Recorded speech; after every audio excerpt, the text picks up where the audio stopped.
Welcome to Education Forum. I'm Herman Badillo, Chairman of the Board of Trustees of the City University. The improvement of education affects all New Yorkers. This program will focus on the key educational issues and challenges before us all. My guest today is Dr. Virginia Sanchez Korrol, who is a professor and chairperson of Puerto Rican and Latino Studies at Brooklyn College, and she's also co-chair of the Latino Studies Division at Brooklyn College. She has written many books, including From Colonia to Community, A History of the Puerto Ricans in New York City, Latin America and the Caribbean, Women in Latin America and the Caribbean, Teaching Puerto Rican History, and she is now working on Latinas in the United States, an historical encyclopedia. And I'm delighted to have you here, and especially I wanted to talk to you about the one that has to do with the Puerto Ricans in New York City, because you may have read an article in the New York Times not too long ago by Mia Navarro, who is a Puerto Rican woman, and she said that the Puerto Ricans in New York City are not doing well at all. What's your reaction to that? Well, first let me thank you so much for inviting me to share this time with you. That article was really interesting.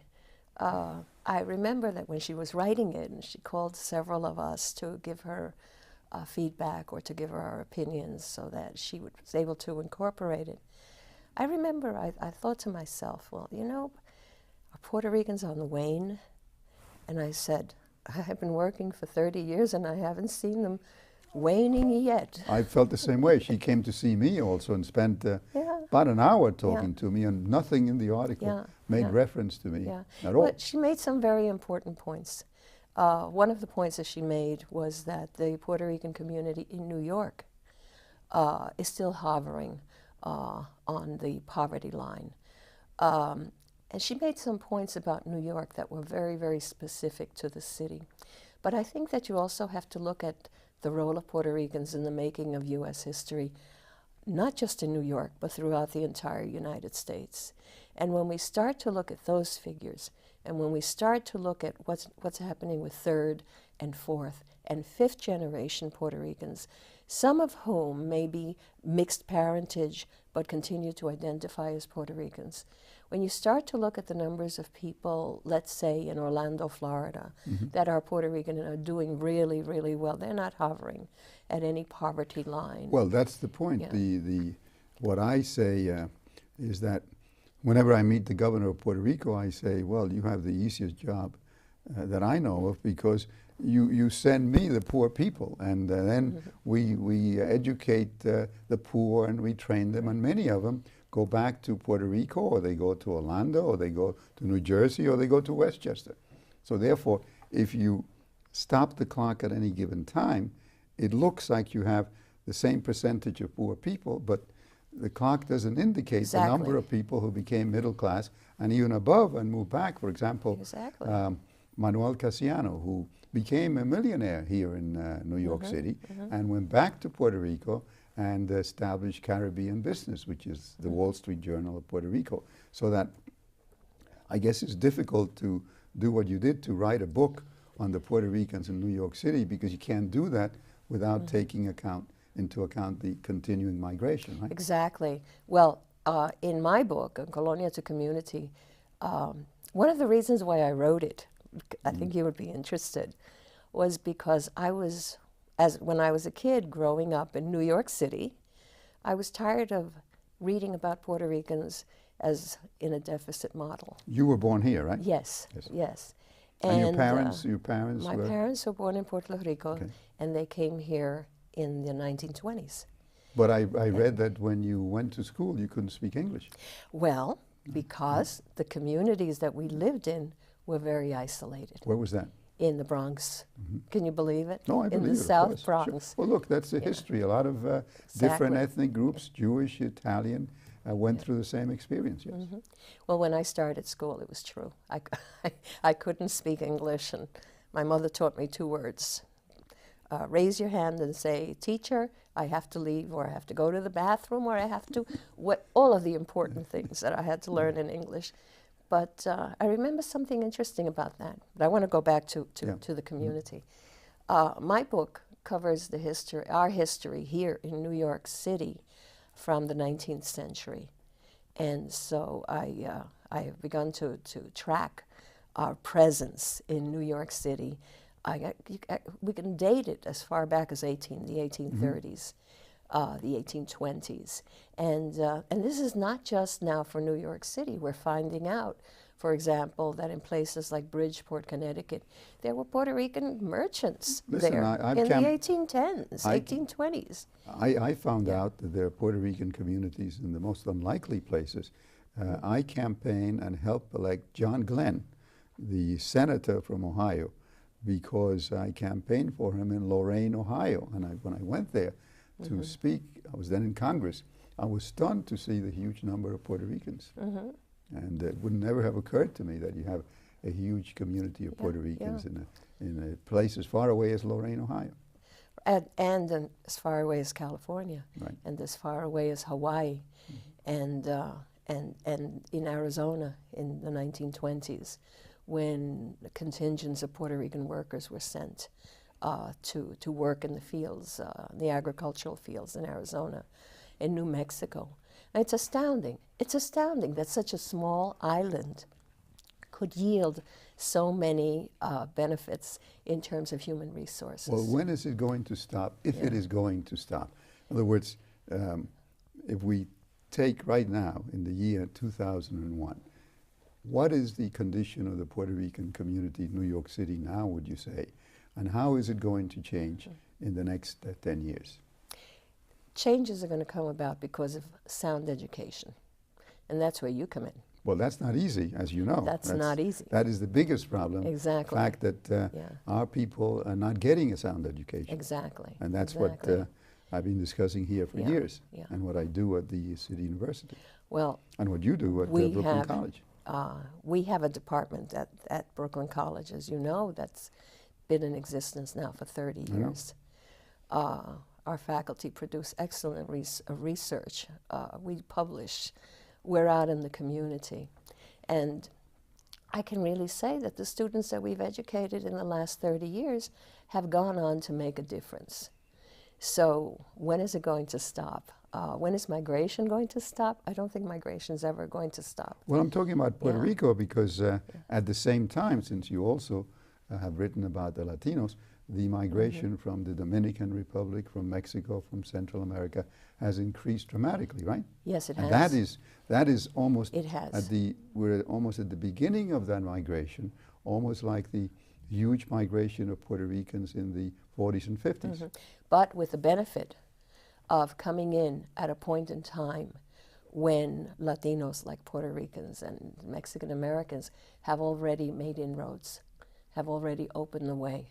It's a fascinating area to study, let alone live it, because that's what we're doing as Puerto Ricans. But because they have the disadvantage, however, that many of them are not citizens, and therefore they are exploited more because it's more difficult to get a job, more difficult to move along in a society where you don't have legal documents.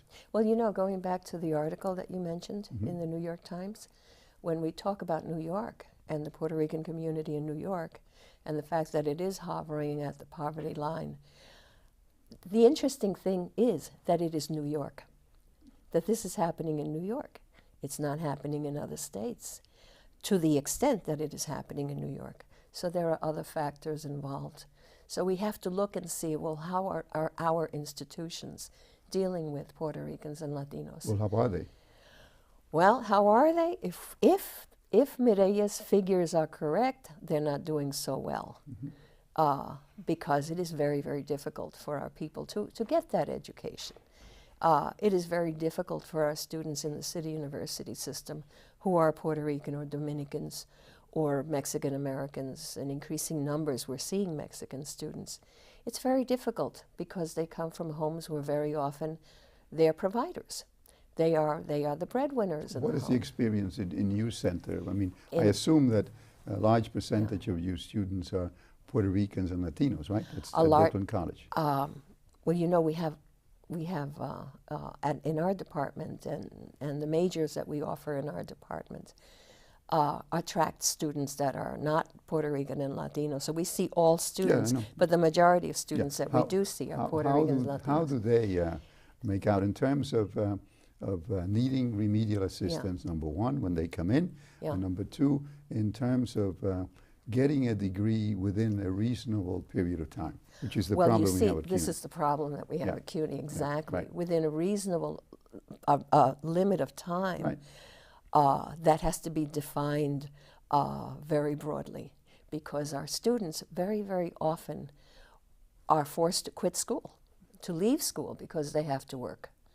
Our students come from homes where their presence as earners are needed. It becomes difficult for them, and so it takes them a little bit longer. Well, I had to work too because I needed to contribute to the family. That's one of the reasons I went to City College, because I had very high marks and I could have gotten a scholarship at Ivy League schools, but then I had to contribute to the family. And how long did it take you? I graduated the same time as the others. On the other hand, and I went to law school in the same time, at night, graduated in the same time as day session students. But on the other hand, when I came here, I was 12 and couldn't speak English. By the time I was 25, I was already a lawyer and a CPA.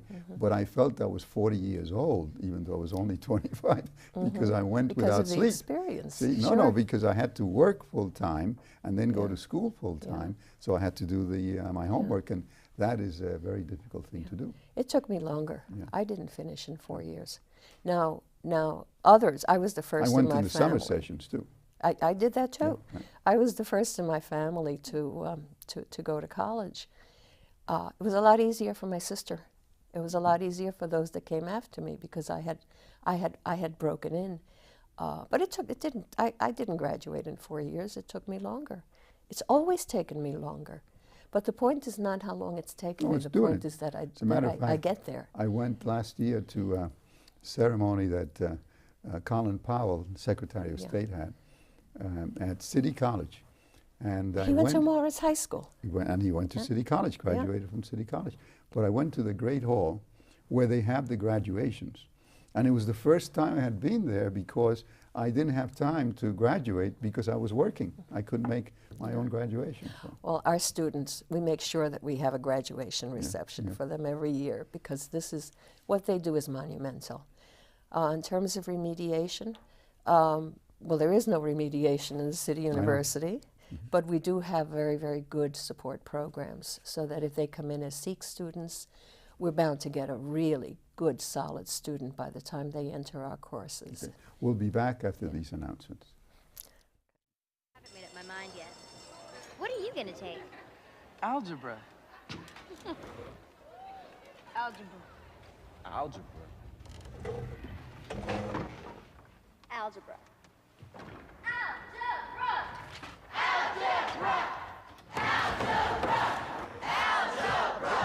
If no one's explained how algebra, geometry, and calculus can improve your future, demand that you be told. Call NACME. We'll tell you. We're back today with Dr. Virginia Sanchez Korrol, who is professor and chairperson of the Department of Puerto Rican and Latino Studies at Brooklyn College in the City University. Now let's talk about the book on women in Latin America and the Caribbean. What inspired you to get into just the issue of women? Well, a great deal of studies are being done now on women, on the role of women. And of course, my area of expertise is Latin America and the Caribbean, as well as U.S. Latinos. We have always known that women have played a very, very active role in shaping the history of their nations, as they have in shaping the history of our own. Well, I know that we now have a woman who is the governor of Puerto Rico, and I remember Doña Felisa Rincón Gautier, who was the mayoress of San Juan, but she was more than a mayoress. She was like a partner of the governor of Puerto Rico, Luis Muñoz Marin, and you would not, you don't find, even today in the United States, a woman who had a comparable authority to Doña Felisa or to the present governor, Sila Calderon. Absolutely, absolutely, and we're all proud that Sila Calderon is indeed the first governor of Puerto Rico who is a woman. In terms of women in Latin America, one of the things that always struck me from the moment I started studying in the field of Latin American history was the fact that women did play these roles. Well, give me an example of 2 or 3 examples of women who have been prominent. For example, let's look at women. Let's look at Puerto Rican women. Yes. Women in Puerto Rico. Women play a pivotal role in the struggle for independence in Puerto Rico. We have the examples of Lolita Lebrón in the present day, and in the 19th century, the examples of Mariana Bracetti, and many of the women who were involved in the movement for independence in the 19th century. I guess there are many women involved in the Vieques problem right now. Absolutely, right? absolutely, and this is part of our tradition. I was always struck by the fact that not only were they actively involved and played a key role, but then that they were left out of the histories.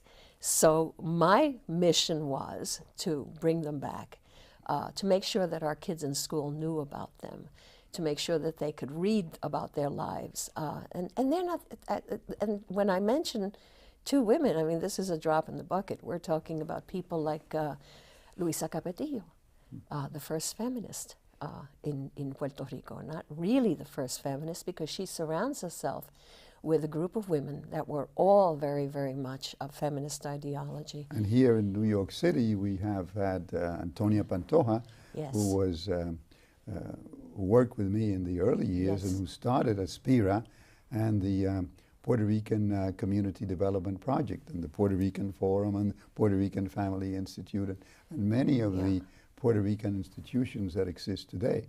Yes, she developed absolutely. all of those organizations. Well, the interesting thing also about Puerto Rico is that even as early as the 19th century, many of these women are coming to New York. Lola Rodriguez de Tio comes to New York. She takes part, she plays an active role in the organizational life of the city at that time. Luisa Capetillo is a reader in the cigar factories. She comes to New York. She brings along her feminist ideology and this feeling for independence for Puerto Rico that she had. And then when I started to write about the community in New York, I went to look for the women. Of course. And there they were. Well, the one I miss the most is Evelina Antonetti, because Evelina and I worked together when I was the president of the Bronx, the United Bronx Parents, especially in the area of schools. She and Ellen Lurie developed a program to evaluate the schools in the South Bronx as opposed to the schools in the North Bronx. And she was the first one to bring out that the schools in Riverdale had a much larger budget than the schools on 138th Street. And here we're dealing with the same issue We're again, still struggling right? with the same problem. We're struggling with that. Yeah. But Evelina, who you mentioned, and Antonia Pantoja are going to be featured in the encyclopedia project that I'm working on. Well, let's talk about that, because that is a much more inclusive and an expansive project. Yeah. That is going to be Latinas in the United States, right? The whole United States, and it will be an historical encyclopedia. When is that going to be available? Hopefully in 2003. How did you come to that analysis? Because I've been working on women for years. I've been working on the history of women, and I'm working with a co-editor, a historian from Arizona State University, Dr. Vicky Ruiz, who's a Mexican American, and she has always been working. She has always worked on women's history as well. And these we are got Latinas together. in the United States from the beginning? Yes. Well, from the beginning to us means and what's the the 16th beginning? century. Right. We're looking at women in this from the 16th century to almost to the present. And what we wanted to do, we said there is so much work that's been done on the history of women that remains marginalized because a lot of people still haven't internalized this knowledge. they really don't know that much about women and the role that they have played, Latina women, and the role that they have played in forging this country. So about how many women will be involved in your encyclopedia, Well, we would you say, have roughly? in all, we're thinking it's going to be 2 volumes, and we have 800 names on our master list. But those are not just biographies. Those are also historical moments. For example, when we go back to the 16th century, Okay. the founding of St. Augustine in Florida. Well, the earliest this is one of the earliest colonies that the Spanish established in the southeast. Women play pivotal roles. How do they play roles? Were they primarily nuns or No. There would be the wives of the governors. There would be women that would be part of the settlement. There would be women who would be the wives of some of the vecinos. There would be women that perhaps are the wives of hacendados or landowners, and St. Augustine doesn't really last that long in historical terms. But even there, you begin to see the roles that women begin to play in making these settlements viable and protecting them from outside factors and outside dangers. Did the influence of the women decline when the United States took over and in the Mexican the part of the country that is Mexican or used to be Mexican? It doesn't really decline. You just have to look for it. It takes on another role. We have an interesting case once the United States takes over Mexico, takes over the Southwest, Right. the Mexican territory. The case of Maria Amparo Ruiz de Burton. This is one of the earliest writers. She's a Latina writer because she lives in the United States. She marries an American colonel in the military, and they live in the Southwest just after the takeover by the American occupation. In what state was that? California. Okay. And she, in years to come, she records. She's a novelist. She becomes she's a writer. She writes 2 novels where she really depicts what happens in terms of land ownership once the American government comes in. And as a Mexican woman, as a Mexican-American woman, she loses a great deal of her land because of the laws that are put into effect, that are going to affect the role of women as well as men in the Southwest. So their roles do not diminish. They take on another turn, and we find this through their writings. There are dozens of Spanish language newspapers that are published throughout the country in the early years of the 19th century. And so we find what women are doing. We find what their roles are. But we've been very, very lucky with this project because scholars who are researching the role of Mexican-American or Cuban-American women or Dominican women, they're all part of our advisory board. I wouldn't want the program to end without mentioning 2 women who are very important in our judicial system. Carmen Separic is a member of the Court of Appeals of the state of New York, the highest court in New York State, and Sonia Sotomayor is a judge in the federal district court. They're actually on our list. Good, Maybe you okay. would like to do the entries for them. I'll be glad and to, write their sure. biographies. And I'm sure by the year 2003, there'll be many more because women like Sila Calderon Yes. and others are moving up very fast. Yes. So I know that of course you have Congresswoman Nydia Velázquez, who is from Brooklyn, Manhattan, and I think she still has a part of Queens, right? Yes, she does. She does. And she's also represented in the encyclopedia. Well, I'm just looking forward to 2003. I would like it to be finished. I would like to be able to pick up the volumes and read them. Yeah, but when it's you finish that, you're only going to start another project, right? It's a very exciting project. What would be your next project after that? Well, you know, We are thinking about a next project know that, after yeah, this. right. Probably documentary films on some of the women, so that they can be used in the classroom. And, you know, the classroom is never far away from our thoughts. And you also have a project you're working on at Brooklyn College of involving the media, right? Yes, yes, we're creating a new major in our department, along with the Department of Television and Radio. And it's going to be Latino Culture Media Studies. And the idea behind this is to make sure that this history that we're talking about gets incorporated into what we see on television, and to train not just Latino students, but all Latinos all students to be knowledgeable about Latinos. Well, I know we could go on, but unfortunately, we're out of time. Thanks for coming.